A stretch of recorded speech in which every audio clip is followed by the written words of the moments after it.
അളിയ ഞങ്ങൾ രാവിലെ ലോഡ് ഇറക്കി കഴിഞ്ഞ് നമ്മൾ ഫുഡ് കഴിക്കാൻ വേണ്ടി തോപ്പിൽ ഹോട്ടൽ നമ്മുടെ മണ്ണഞ്ചേരി അങ്ങോട്ട് പോയിക്കൊണ്ടിരിക്കുക. അപ്പൊ ഞാനും ഉണ്ട്, അഫ്സലും ഉണ്ട്.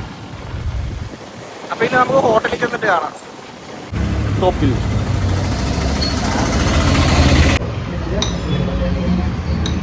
ബീഫ് കുറുമ, ബീഫ് കറി, പൊറോട്ട, അഫ്സൽ. അടിപൊളി. 2 ചായ കൂടെ ഇനി വരാറുണ്ട്. നമ്മൾ വെയിറ്റ് ചെയ്യാം.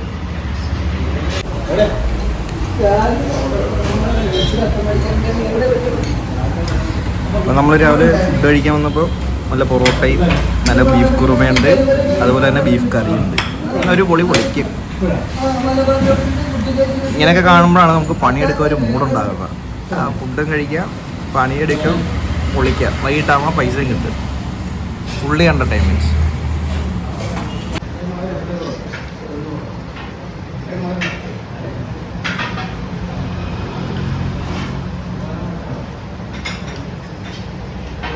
എങ്ങനെയുണ്ട്? അടിപൊളി. പണി കഴിഞ്ഞ് ടയർഡായിരിക്കുമ്പോഴാണ് ഇതേപോലെ ഫുഡൊക്കെ കഴിക്കാൻ. എന്തൊരാശ്വാസം, എന്താ ഫീല്.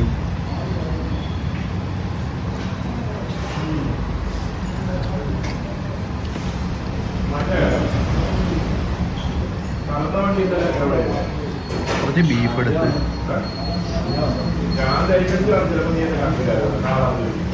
ഗ്രേവിയിലങ്ങ് മുക്കി ബീഫ് പീസോട്ടങ്ങ് വെക്കുക.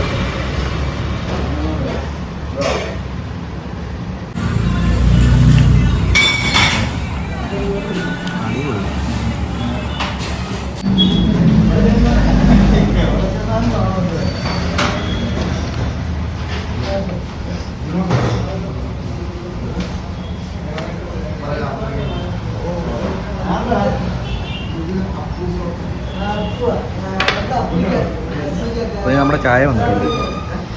നല്ല ചൂട് ചായ.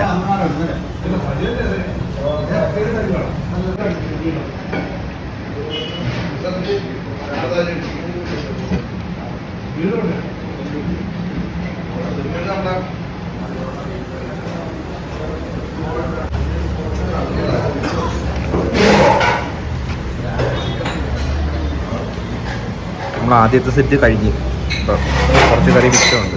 അപ്പോൾ നമ്മൾ എന്ത് ചെയ്ത് 2 പൊറോട്ട കൂടെ മേടിച്ചു.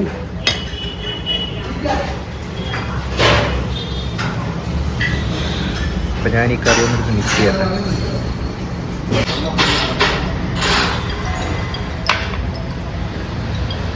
ഹലോ, താമസിച്ച് വരത്തുള്ളൂ. വണ്ടി വർഷത്തിൽ കഴിയും.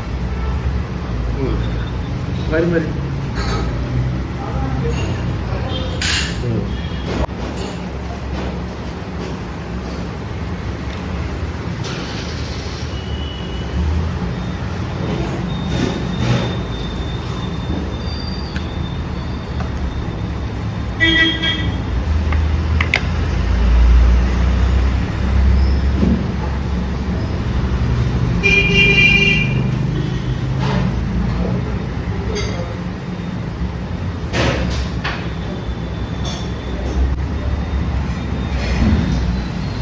അപ്പോൾ ഇതൊന്നും കഴിക്കാത്തതുകൊണ്ട് മാറ്റി വെച്ചതല്ല, പക്ഷേ മേടിച്ച് കറിക്കകത്ത് മുഴുവൻ എല്ലോ ഉള്ള പീസായിപ്പോയി. അങ്ങനെ പെറുക്കി വന്നപ്പോഴത്തേക്ക് ഇത്രയും പീസിനകത്ത് മൊത്തം എല്ലായിപ്പോയി. അങ്ങനെ പിന്നെ വേറൊരു വഴിയില്ലാതുകൊണ്ട് മാറ്റി വെച്ചാൽ. ആകെ ബീഫ് കറിക്കാണ് ചെറിയൊരു പണി കിട്ടിയത്. ബാക്കി കുറുമയൊക്കെ നൈസ് കുറുമയായിരുന്നു.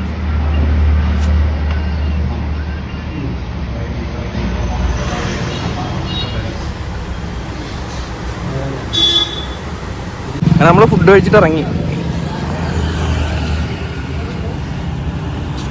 നമ്മൾ ഫുഡൊക്കെ കഴിച്ചിട്ട് ഇറങ്ങി. അളിയ ബീഫ് കറി മേടിച്ചിട്ട് കഴിച്ച ബീഫിനകത്ത് മൊത്തം എല്ലി. ഇതെന്ത് അതിച്ചിരി ബാഡായി പോയി. പിന്നെ കുറുമാടിപൊളിയായിരുന്നു. കറി പൊതുവേ കൊള്ളായിരുന്നു. നല്ല പൊറോട്ട, നല്ല മുരിഞ്ഞ നല്ല സൂപ്പർ പൊറോട്ട. പക്ഷെ ആകെ ബാഡായത് നമ്മളൊരു ബീഫ് കറി കൂടെ മേടിച്ച്. ഒരു ബീഫ് കറിയും ബീഫ് കുറുമയാണ് മേടിച്ചത്. ആ കറിക്കകത്ത് എല്ലാ പീസിലും എല്ലി. ആദ്യം ഇച്ചിരി ഷോക്കായി പോയി. ബാക്കി ടേസ്റ്റ് വൈസൊക്കെ ഓക്കെയാണ്, അടിപൊളി. അങ്ങനെ ഞങ്ങൾ പിന്നെ തിരിച്ച് ഓഫീസിലേക്ക്. ഇനി അവിടെ കുറച്ച് പട്ടിപ്പണിയുണ്ട്. അപ്പം ഇനി ഇടക്ക് കാണാം.